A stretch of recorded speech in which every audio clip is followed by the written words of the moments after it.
Aaliyah is running for the school board. Both of us have a single mind.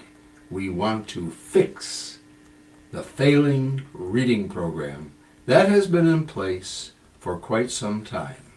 And that failing reading program has got to go. So, Aaliyah, Yes. where are you from? I am from Detroit, born and raised. I'm an 80s baby, so I'm from Detroit. Okay, where'd you go to school? I went to school in Detroit Public Schools. I started off at Sampson, and then I moved to Logan, and then I moved to Munger, both Southwest schools, and then I graduated from Cass Tech in '98. So you decided not to go to Central High School. You know, a lot of folks did that. You went to the elite school. You went to Cass Tech. Yes, sir. And I really only went basically because Chatsey would have been my neighborhood high school, either Chatsey or Northwestern, but they didn't offer a lot of art, and that's what I wanted to get into. So I went where the art was. Talk a little bit about your art. Well, going to Cass, I was able to experiment with a variety of mediums, and I ended up picking watercolor as one of my favorite, and kind of drifting into acrylic. And as I've gotten older, I've gotten into oils a little, but the paint just dries entirely too slow for me. But going to Cass Tech and just being a product of DPS, it just showed how much this district had to offer prior to the state takeover in '99. Yeah. Cass Tech had a beautiful art program. I remember that.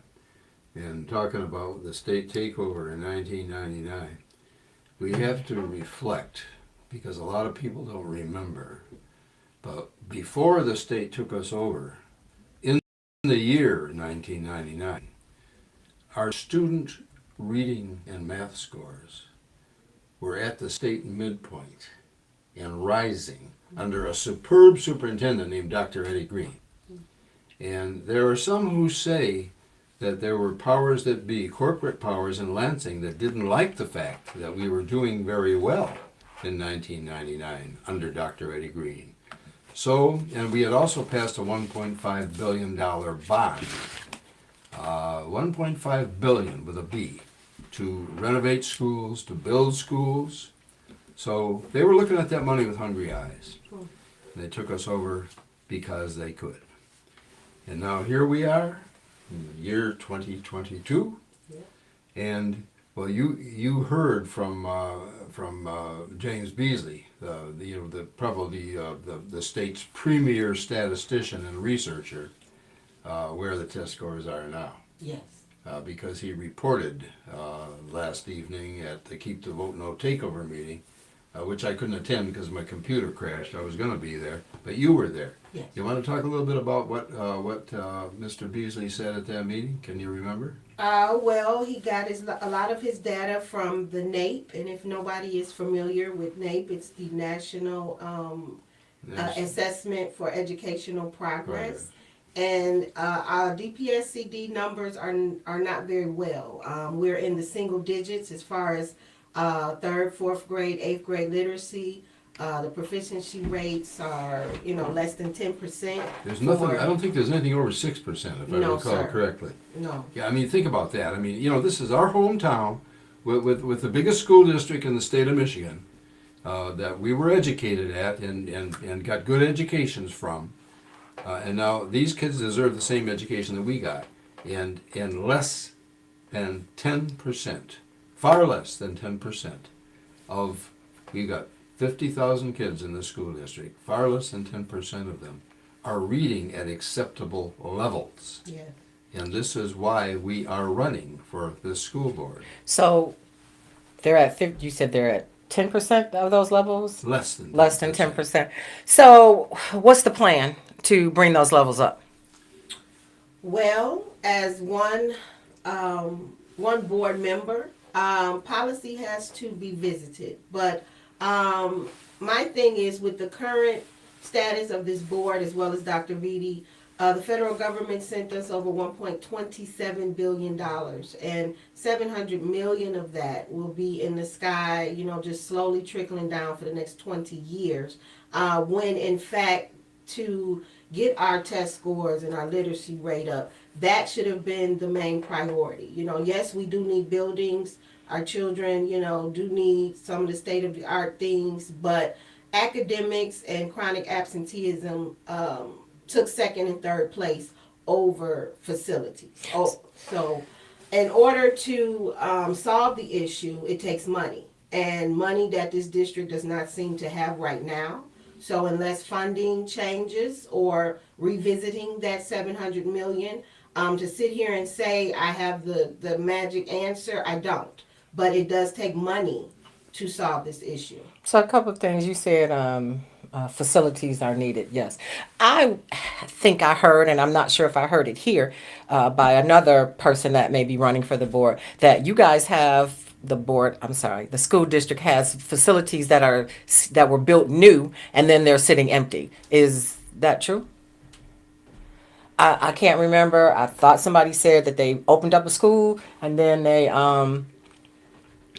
they didn't use it, or for some reason it didn't get used, and maybe I'm incorrect. So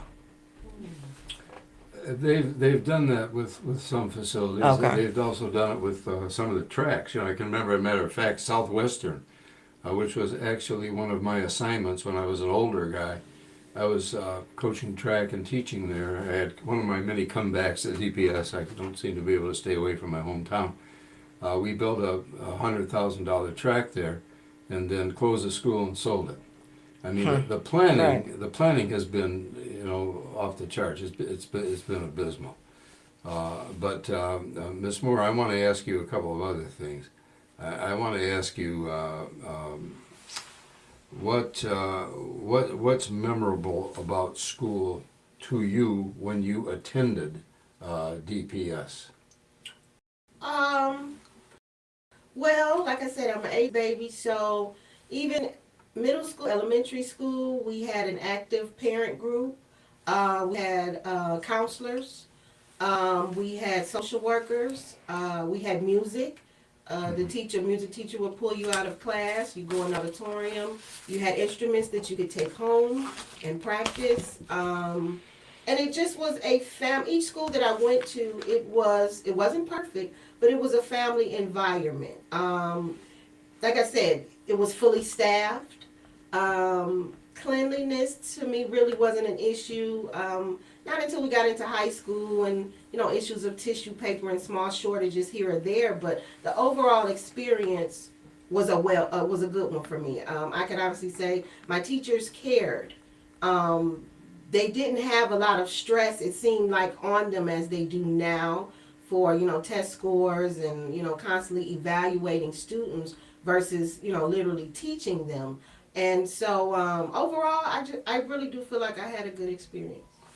Well, Charlotte Jones, my co-host, just asked the question, what's the solution to the reading? And let me put my oar in the water on that a little bit.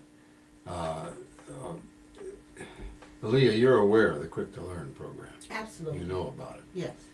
And I think most of the folks, new and old, other than some incumbents who are running for the board, are aware of the Quick to Learn program, support the Quick to Learn program, and the Quick to Learn program is a field-proven, research-based, evidence-based, pay-only-for-success program that will save the kids who can't read. It will do that. And it will do that. If it doesn't do that, its CEO, Jim Hare, says, hey, then you don't have to pay us. Pay only for success. Now, I don't know of any other entity in the country other than, lawyers, who will take somebody on consignment and then get paid if they win. But in education, I don't know of any other program that makes that offer. And it's my understanding that that Jim Hare and James Beasley, his chief researcher, went to Ironetta Wright, who at the time was the deputy superintendent under Dr. Beatty, and she tore the contract that they offered her up and right under their noses. Now, there's got to be a reason for this seemingly illogical action on her part, because for one thing, they had tested the program in an elementary school, and it was doing just great. And the fact that it was doing just great and doing what it said it was going to do didn't sit well with Ironetta Wright. And I won't say it didn't sit well with Dr. Beatty. I'm not going to say, I'm not going to point fingers. I think this is not the time to point fingers. You know, but we are in a reading crisis. We are. Go ahead. You're watching WJZZ Cool TV live streaming on Facebook, YouTube, Twitch, and Twitter, and other top social media platforms. Like us, follow us, share us, comment, and subscribe. Thank you for watching WJZZ Cool TV, the coolest station in the world. So if something was working, why wouldn't they expand to other schools? And I don't want to say nothing bad about people because I don't know these people. But that just seems idiotic to me. Well, So, you're right, Char. I mean, if you've got a program that is failing, and you know it is failing, to continue to do it is a form of insanity, unless there's a hidden agenda somewhere. So, And I'm not saying that there is. I don't want to fire anybody. I don't want to demote anybody. I just want us all to work together to rescue these kids. Because if our young people leave the third grade unable to read, they're doomed, particularly the young men. Yeah. You know what's going to happen to them. You know, they're going to, and again, I sound like a broken record, but they're going to be in a cemetery, or they're going to be in a criminal setting, or they're going to be doing a menial job, or they'll be on the dole. We've got to, I think we all agree, and Dr. Vitti says he agrees, that we want to fix the reading program. So since what we've been doing with this program beyond basics, it seems to be okay at the secondary level. Although, you know, our high school kids and middle school kids didn't learn to read because of the elementary program failing. So Helen Moore has a program called Let's Read. It's a very good program, but it's a volunteer program. But if we couple that with the Quick to Learn program, within 2 years we're going to have these kids reading at level and beyond. So this is what we have to do, and I don't want to dominate this because this is your program too, Aaliyah. Do you have anything to add to that? Just the importance of the Let's Read program. Prior to the pandemic, Ms. Moore and other advocates were getting this program off the ground, and the district came behind and, you know, brought the financial bagging. But, you know, it just seems like when you're hearing volunteers saying that they're contacting the district and they're not getting responses, and, you know, it kind of, you know, are they trying to work with us or against us? So it's just important, you know, if you have extra time, you know, feel free to try to volunteer and see for yourself the process, because if they are not calling volunteers back, they need to be held accountable for that, because ultimately it's just still hurting our youth because they're not getting the support and the attention that they need. Is there a number people can call to volunteer? There was, you know, I had it. I didn't write it down. Maybe you don't have it either. Oh, it's in your bag. Well, that's one.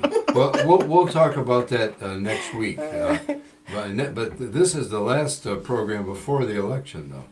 So you know, we've got a lady here who's gonna tear them up if we get her on there, and I'm gonna do the same thing if I get on there. This is Aaliyah Moore, whom we are hosting today on the John Telford Detroit Show on WJZZ Internet Television, and you know. I was having a little car. I was a little worried about my car today. So Aaliyah's daughter, what's her name? Krishana. Krishana came with Aaliyah and picked me up at the River House, and we drove down here. And Krishana is going to have to go to work today, so I was going to take everybody to the yacht club. So I'll just take us and a good friend of mine. But Krishana is one of your children. Tell us a little bit about your children. Well, Krishana, she's a graduate from Cass Tech, class of 2020. Everybody's Cass Tech, man. My daughter went to Cass Tech as well. Yeah, you hear that? Yeah. She graduated from Cass Tech. Well, you know, I went to Northwestern. Me too.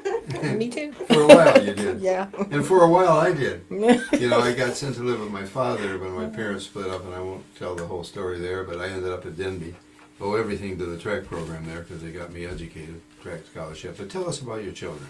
Yes, she was one of the first classes to do the virtual graduation and finish school virtually. And then I have a 7th grader at Paul Robeson Malcolm X, and that's pretty much where I spend the majority of my time. I'm the PTA president as well, and so my 7th PTA grader. president of Malcolm X? Yes, Great principal there. yes, Dr. Jeffrey Oh, Roberts. that guy is something else. He's superb. Yes, You know, I like to see him on the state school board, man. yes, Are absolutely. you hearing that, Governor Gretchen Whitmer? Dr. Jeffrey Robinson belongs on the state school board. I second that. Yeah, but okay. Well, did you attend college? I did not. I went to Virginia Farrell, which is a cosmetology school, and at that time, I did get leaving Cass. You get the feedback of, pursuing college and, furthering your education. But I knew even at Cass, between the art and just the regular academics, that college wasn't for me. And so I tried to get into the field that I knew I could still make money and still, perfect my craft at the same time, and still do art and, just working in a creativity space. So. And I think you said you knew college wasn't for you. Yes. And I think a lot of our young males, they know college isn't for them. And I think that's going to be something that's going to have to be addressed. What is for them? Yes. And probably carpentry or those skilled labor, that type of thing, where they can make just as much money Yes. as a college graduate if they're an electrician. So those are things that are going to have to be addressed as well.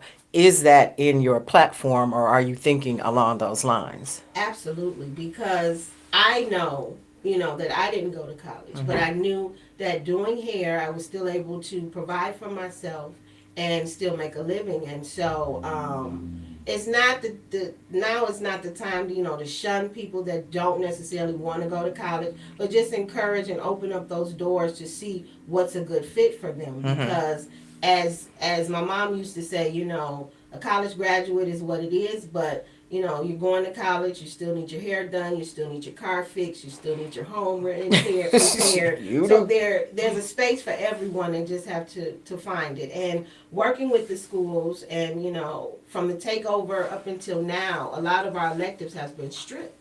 And, That's right. with Dr. Vitti and the board being in place, we did finally get art, music, and gym back into our schools. But that's just a small portion of, allowing our children to explore, to really see, where they're going to fit in. And so if I am elected, the goal is to try to partner with local businesses that offer training, that offer those electives to be able to come in. And it's important to stay locally based because, we could use and outsource these companies that are big and not necessarily affect our students. So if you do it locally, you help local businesses on top of helping our students. And they see that, Detroiters can help Detroiters. And I think getting those people into those programs a lot sooner than you graduate. I think maybe at the 10th grade level, you should start assessing Right. what they want Right. to do or where they want to go. And then maybe starting. This is the thing. People say, oh, I want to be a doctor. But then when they get in there, I don't want to do that. So if they learn that early on that this is what a doctor is, then they'll realize, no, that's not for me. Right. So I think they're not reaching the kids, and I think maybe coming in sooner as opposed to you go to your counselor when you get to the 12th grade and they do your assessment, your college assessment. No, that needs to be done 2 years prior to that. Right. So a lot of things need to be changed in the school board and or in the school system. And I just kind of want to know, like, how are you gonna attack that? You too, John. Don't. Well, don't well, but you're right, Chuck. I mean, carpentry, plumbing, masonry, And you know, I was speaking at Career Day at Northwestern yesterday with Police Commissioner Willie Burton. He's managing my Board of Education campaign, and I brought him with me just to talk about the role of the Police Commission. And in the course of that conversation, he mentioned that there is a higher salary now for starting police officers in Detroit. I believe he said it was $53,000. And then the scale goes all the way up into the 80s. Now, if you're an 18-year-old graduate of the Detroit Public Schools Community District, you can go right you can become a policeman at 18. You can be making 50 grand immediately. And in a few years, you can be making 80 grand, which is more than the teachers are making. You know, and so these are some things that need to be seriously considered when we talk to our students. But anyway, we have got Aaliyah Moore, firebrand Aaliyah Moore, in the studio today, the WJZZ studio. And she is a very active parent. You know, she's a PTA volunteer. I mean, she's been doing all kinds of things. And I remember one thing that you were doing was you were trying to save the Oakman School. Yes. You want to talk a little bit about that? Yes, I believe that's where we met, give or take about almost 10 years ago. Yep. And my daughter that drove us here, she was actually, in the 5th or 6th grade at that time. And former Governor Rick Snyder used emergency management, and at that time it was Roy Roberts. He came in and told us, you know, black people are not having babies like we used to. Change is inevitable, and he called us 3 different names before he got the name Oakman right. But he said he was going to close us because of low enrollment. The building was, you know, highly overestimated of repair. And ultimately, you know, we fought, we protested. The school was closed. We went all the way as high as to the U.S. Department of Tell Education. what the school was, too. Oakman Orthopedic, you can take your time and Google it. It was a school that specialized in educating our children with special needs. The district now calls them exceptional students, but at that time they were POHI, physically or otherwise health impaired students, or special needs students. And that school merged them together, general ed and special needs students, and it gave a sense of, you know, equal. You know, everybody could go anywhere in that school. There was not a lot of bullying, and it just taught you life lessons at an early age. You know, don't discount someone because they have a physical or mental difference than you. And it was an educational place, just not for students, but for parents as well, because that's really the school where I met a lot of good parents, and I really started my volunteerism / activism. And if you just take the time out to Google that school, it's really none like it still in the district thus far. We do have schools like J.R. White and Charles Drew that specialize for special needs students, but we don't have anything on the elementary level. And you know, that school had physical therapists in it, it had nursing in it, it had speech therapists, it had nurses that travel with their students. But, you know, it was all inclusive, because, you know, even something as small as a Christmas or Thanksgiving performance, you know, our children could go up the ramp through the back and they would be on stage with the other students.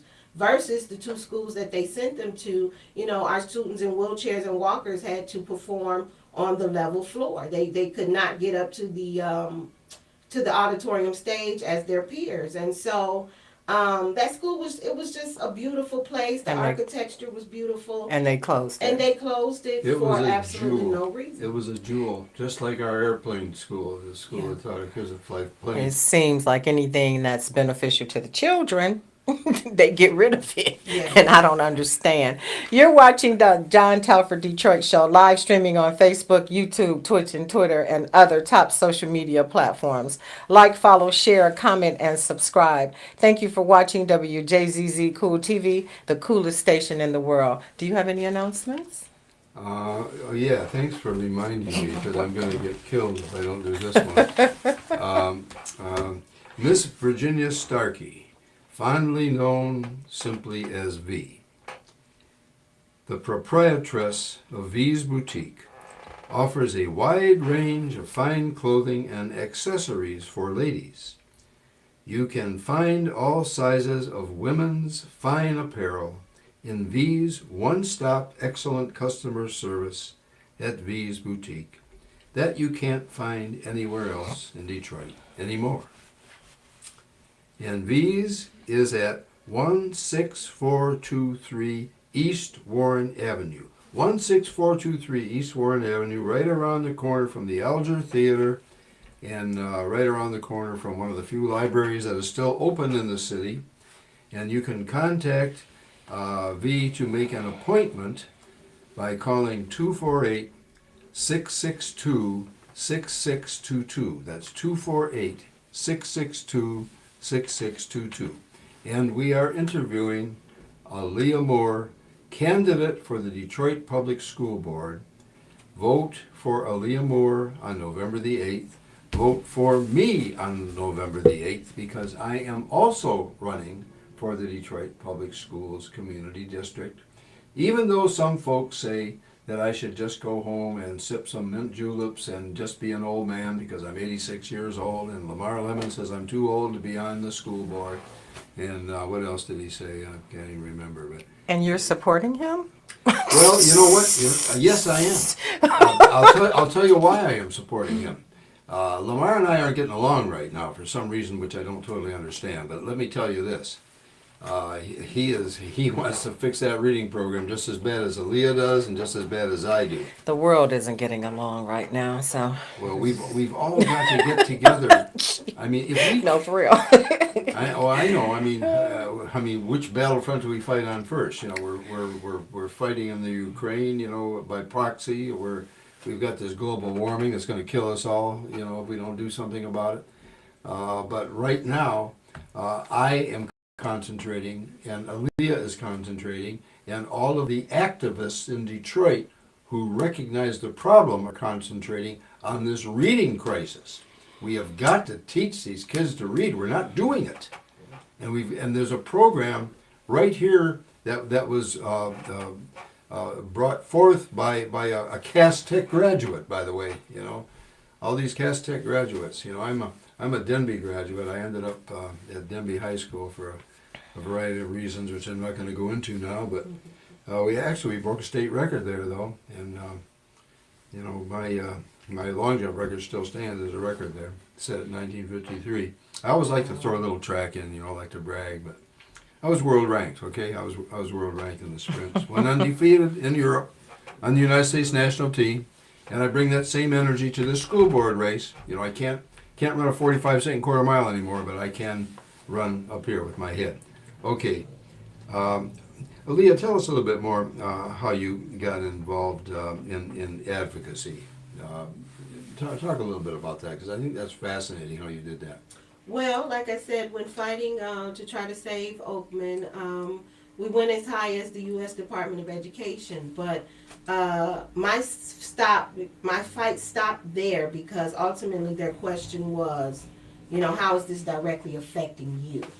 And so when that question hit, it's like, okay, both of my children are general ed, you know, I kind of got frustrated, but then it's like, you know, being on this, trying to save this school, I could not stop, you know, so even though they did come in, the U.S. Department did come in and looked at both schools and tried to keep them and make them ADA compliant, my children still had to go to other schools. And so even leaving Oakman, still staying in DPS, going into schools where you still had leaky roofs, the teachers didn't have necessarily the materials they needed, staffing shortages, and so that kept my fight going because I was lucky and blessed to follow some of the Oakman teachers to different schools, but ultimately, like I said, the environments were not good, so we still had to gather parents and rally and send emails, and so, you know, throughout my years, I look up and it's 10 years later, and, you know, I have a graduate, but I still have a 7th grader, and so I do see myself in this space even after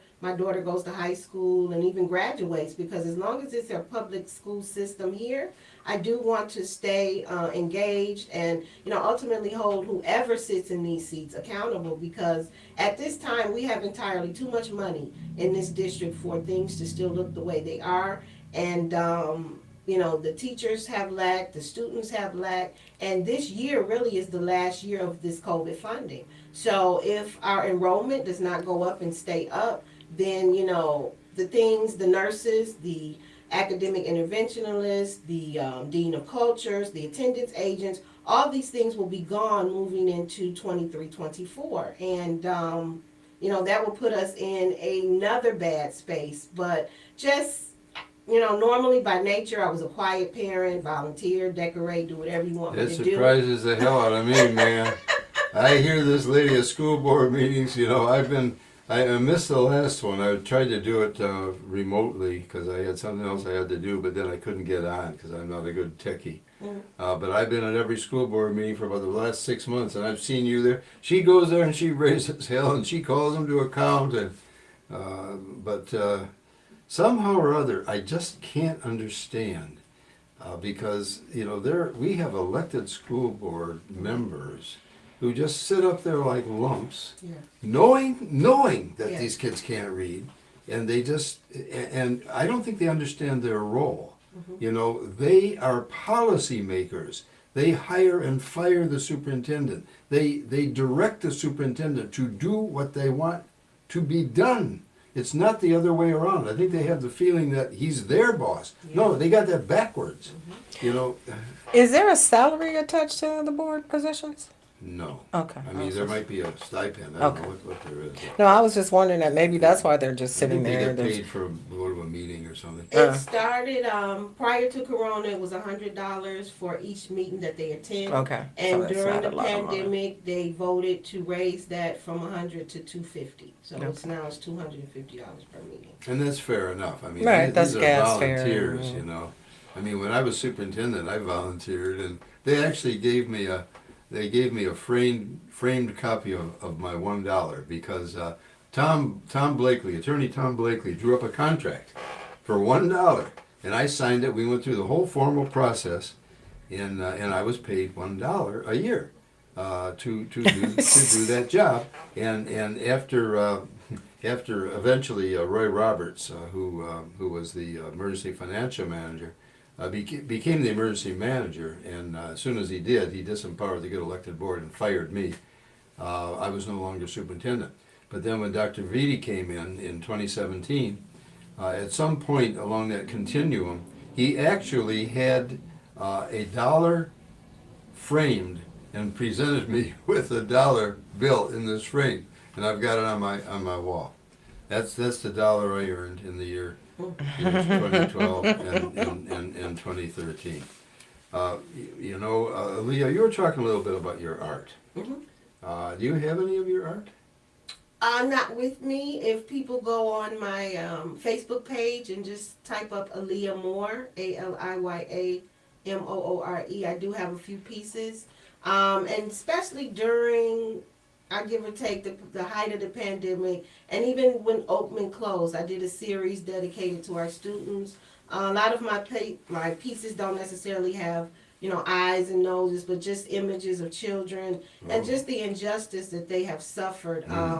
This last series is a series of 4 paintings, and one features like a, what do you call the thing where the sand goes? Hourglass. An hourglass. And to me, our students were at the bottom, and it was slowly money coming down, and then up at the top of the hourglass, it's all the funding, all the extracurricular, all the enrichment, and our children were looking up at it. And that's really what I see as of now, to me, that, we have all this money, all these resources, and yet when you go in the classrooms, you don't necessarily see it. When you walk in the buildings, you don't necessarily see it. When you talk to staff, you don't necessarily hear the extra and the extended support because of these COVID dollars. And so it can be quite frustrating, but it just engages me, and it rages me, to keep going, because someone has to continue to speak up for these students. And I do believe if they had the freedom to do it for themselves,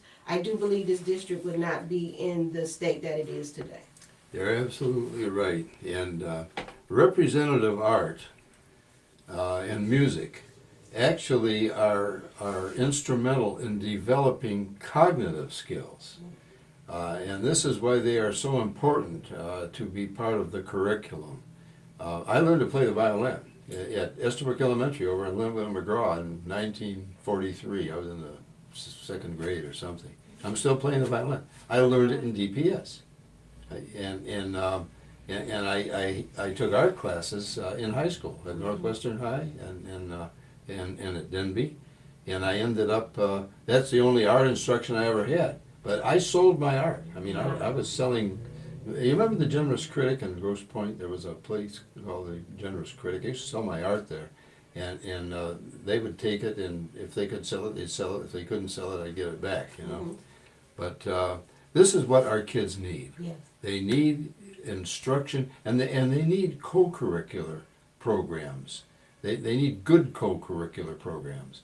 The athletic program is essential. There are co-curricular programs that if they weren't there are some kids that wouldn't stay in school. Yeah. They just Yeah. come to school for that. Right. That's it. You know, I had kids at Southeastern and Pershing who were on my track team that went to school like I did on athletic scholarships.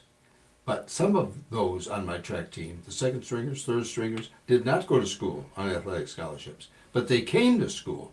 My goal, and they came to school only because I had that track program, which never lost, by the way. We won 22 consecutive track meets in 1965, 66, 67. You know, but if it hadn't been for that program, there were young men who never would have finished high school. My goal was to develop champions, but my goal was also to make sure that all my kids stayed in school and graduated, because this is what's important. And right now, I'm not sure what our graduation rate is, but I suspect that it's a little lower than it's announced. 67%? I don't believe it's anywhere near that. You Is think that it's 67? graduation The rate? last number that I heard was Oh, no. 67%. No way. I just don't believe it. Wow. I remember I heard a number a few years ago that was under 20%. And of that 20%, most of them were girls. So we've got some work to do, and I would like to cross-check every figure that's published by this particular board. But the board itself should be cross-checking it. You know, and again, you know, I hate to point fingers, but I also hate more to see what's happening to 50,000 of my hometown kids. Well, I that wouldn't aren't- say you hate the point, because if the fingers need to be pointed, Yeah. Well, because they're the ones that are in there. So who else you gonna point at? well, hopefully we can all work together now. All of us together. You know, Helen Moore can work with us. Lamar Lemons can work with us. Nikolai Vitti can work with us. Everyone can work together to save our children's literacy, because right now it's illiteracy. It is not literacy. We've got to turn this around. Absolutely. Now, do you stay in touch with your Oakland families? I do. We had our first virtual reunion this past summer, but prior to that, we would have a reunion right in front of the school across the street in a big field. It kind of got smaller as the years went on, but when I had a student reach out to me, I saw him at the grocery store, and he's like, "Are we doing a reunion?"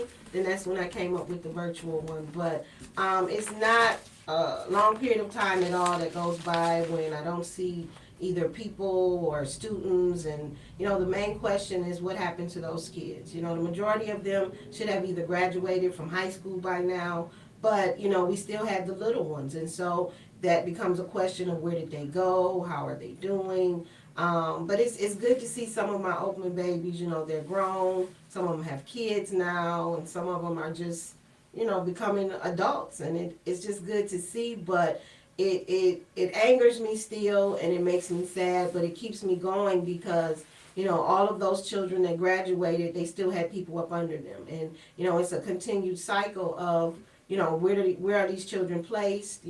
How are they learning? Are they getting the right support? And so, that's just where it is now. But I still like to keep in contact with them as much as possible. You're watching the Dr. John Telford Detroit Show, live streaming on Facebook, YouTube, Twitch, and Twitter, and other top social media platforms. Like, follow, share, comment, and subscribe. Thank you for watching WJZZ Cool TV, the coolest station in the world. Thank you, Char J, for that wonderful commercial. Where'd your book go? I don't know. It's around here somewhere. Probably She's got under- a superb book that I'd probably put it somewhere. But Aaliyah was talking about keeping in contact with students from Oakland, and also I presume with some of their teachers. Yes. Over the years, and this is one of the really wonderful things about being involved in education, because you make lifelong friends of your colleagues and of your students, or if in my case as a coach, of your athletes. I mean, I am still in touch with about 3 generations of athletes. Some of them are in their 30s, some of them are in their 50s, some of them are in their 70s. But we hang out. We hang out together, and it's so wonderful and gratifying. And now I got a new generation that I've been working with. Who are over at Frederick Douglass. I'm the poet in residence. I go over there and teach my poetry. I'm the poet in residence. I go around to the high schools and teach my poetry. And I'm meeting new folks all the time. And being 86, I think it keeps you forgetting, that you're 86, because that's something that I don't particularly care to remember. I don't know how Helen feels about it, but in August she turned 86 too. I'm about 6 months older than Helen Moore. But Aaliyah, why are you running for the school board? I am running because I think it's time. Like I said, once Oakland closed, I engaged in the district meetings every month, and then I started attending the committee meetings. Now they have 4 meetings a month. I attend them all, and I hear conversations. What committee? What committee? I'm sorry, the district meetings. They have the policy, they have the financial, and they have the academic meeting. And you're attending all those committee meetings? Yes. Wow. And because of vote for this lady for the school board. I don't even know if I'm going to be able to do that. And because of Corona, the district has made it, accommodating. So I do visit those meetings via Zoom. Sometimes I do go down, but most of the times I do go to those meetings Zoom. And I hear the conversations of Dr. Vitti and this current board making decisions and strategizing for our children. I'm not pleased at all, but it's the respect factor as well, because as a stakeholder, we are the bosses. Ultimately, the board is hired. Dr. Vitti brought him here, but we have hired the board through our election process. And so to be disrespected, and not just me as a stakeholder, but I've seen, many of us disrespected, the mic cut off on us, escorted out of meetings because we go over our public comment, not responding to emails in a timely fashion. Helen's famous for doing that. Yes. They've carried her out more times, I think, than anyone has ever been carried out of a school board meeting. Yes, and that's just further disrespect. She's a senior, a pillar of our community, and because she went over by 1 minute or 2 minutes, then you have the police want to pick her up off the floor and escort her out. And it's just a respect factor. And the narrative is that Detroit Public School Community District parents, we're uneducated, we're not necessarily engaged, and we don't come with, problems and solutions. We just want to holler and cuss people out. But, in reality, we do have quite a bit of engaged parents. But, we're not getting the respect that we deserve. And so when I'm constantly in these meetings, whether the disrespect, the not answering the emails, and just the illusion that, you don't have the intellect to sit on a board, look and read contracts, visit policy, and ultimately keep the superintendent, in line through management and through policy. So That's one reason why I'm running. I was going to run with another parent, but she got ill, and so we did commit to each other that we would try to run, because it's one thing to sit in the audience and to be, just told what's going on versus sitting at the table and actually making decisions, because none of our current board members are really truly vested in this system. They don't have any children there, and some of them don't have children at all. And Well, so don't forget Sherry Gate on Yogo. She doesn't have kids there, but I think she is committed. I can, Yeah. out of the six, out of the seven, that's the lone one, and she is constantly advocating for more community transparency, more local business interaction, and just trying to keep the community engaged. I will give her that. But beside her, the rest of the six, they're just not engaged. And it's a prime example when you have board member Vaughn that is running for re-election. She told a community member that, I have 25 schools to go to, and that's far too many.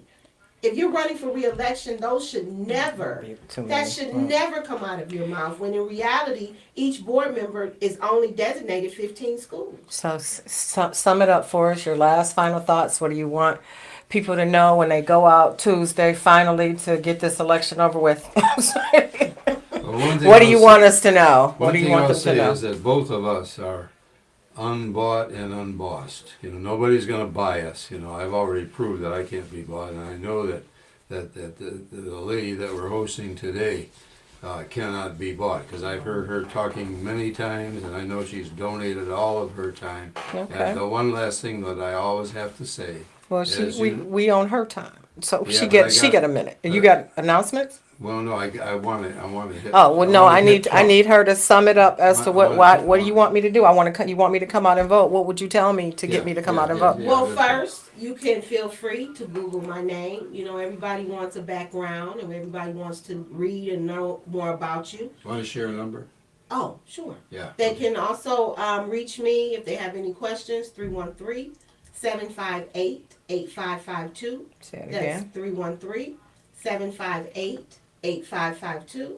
You can feel free to Google me. But the main thing that I want everyone to know is to do your research. Even after this election, whoever you place on the board, come to some meetings, listen to the conversation and know that your vote was, placed in the right person. So whether it's me, whether it's the other 17 others, do your research before circling in that circle. But even when you do, hold them accountable for the seats that they sit in. Amen. Amen to that. I got time for this? Okay. Yeah. This poem is called Uncivil Warfare. It's my parade poem because I wrote it on the 6th of January 2021. And we all know what that day brought us. There's another subtitle, The Turd That Hasn't Flushed. On this evil and fatal occasion of the Capitol building invasion, the traitor Trump's collusion demands his execution. God yet hasn't pushed the lever on the traitor Trump forever. And when he does, it's to be hoped that the lever is that of the gas chamber. So, you've been listening to the John Telford Detroit Show this Wednesday morning from 10 o'clock to 11 o'clock in the morning. And go ahead, Whoever John. you vote, whoever you're voting for, that I'm not going to say it doesn't matter, but just make sure you get out and vote.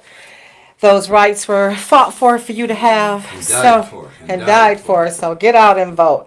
You've been watching and listening to the John Telford Detroit Show with Dr. John Telford and co-host Charlotte Jones, coming to you every Wednesday morning at 10 o'clock, also streaming on YouTube, Facebook, and Twitter. Contact Dr. Telford at 313-460-8272. That's 313-460-8272. Or at Dr. John Telford, EDD, at AOL.com. That's DRJOHNTELFORDEDD at AOL.com. To sponsor or appear on this show, or to get signed copies of his books, which Hugh Perkins, Jeffrey Feiger, and Dr. Wayne Dyer all call spellbinding and sensational. It was the late great Dr. Wayne Dyer who said, Dr. John Telford has a warrior's heart and a poet's soul. Read Dr. John Telford's commentaries on the schools and other vital topics in the Telford Telescope column in the Detroit Native Sun newspaper.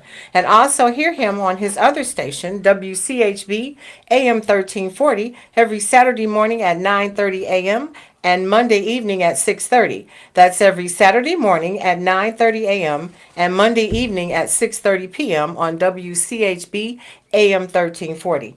Tune in again next Wednesday morning at 10 o'clock to the John Telford Detroit Show here on WJZZ Cool TV with your co-host Charlotte Jones. And thank you for listening.